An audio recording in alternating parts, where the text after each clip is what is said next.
Pemirsa, Bali berada di ambang krisis persampahan menjelang penutupan total TPA Suung pada 23 Desember 2025. Kebijakan tegas Gubernur Bali Wayan Koster yang melarang Denpasar dan Badung membuang sampah ke TPA terbesar di Bali itu berpotensi memicu ledakan timbunan sampah di tengah tingginya kunjungan wisatawan akhir tahun.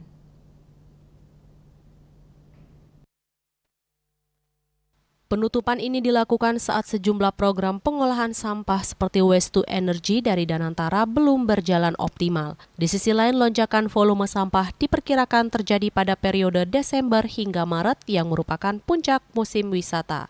Pelaku pariwisata Ide Bagus Kiana menilai kondisi tersebut dinilai membuka resiko munculnya tsunami sampah di kawasan perkotaan dan pasar tradisional, terutama di Denpasar dan Badung yang setiap hari memproduksi ribuan ton sampah. Situasi ini juga berpotensi memperburuk citra Bali di mata wisatawan mancanegara.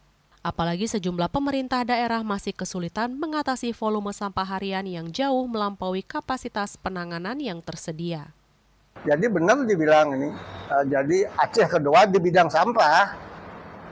Ya sama dengan tsunami lah, tsunami sampah terjadi di Bali khususnya Denpasar dan Badung.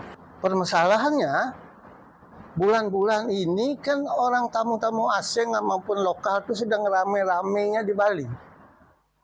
Ini akan memperkuat apa yang pernah dibentuk opini oleh LSM yang ada di luar negeri. Bahwa jangan dulu ke Bali karena Bali penuh kemacetan dan penuh sampah. Nah, kalau ini benar-benar terjadi berarti fakta dia punya omong, dia dijawab dengan fakta bahwa benar-benar sampah membludak di Bali.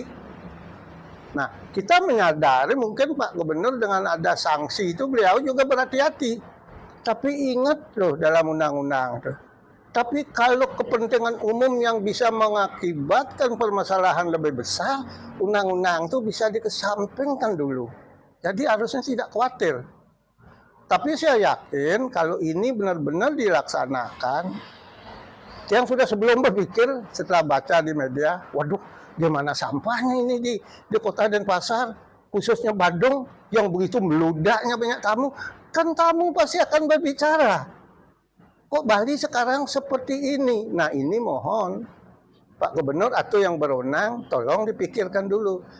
Dengan situasi yang semakin mendesak ini, Bali dituntut mengambil langkah cepat dan terukur agar tidak benar-benar terjebak dalam krisis sampah terbesar dalam sejarahnya. Keputusan yang diambil dalam beberapa pekan ke depan akan menentukan apakah Bali mampu menghindari tsunami sampah atau justru menghadapinya tanpa kesiapan memadai. Yana, Bali TV.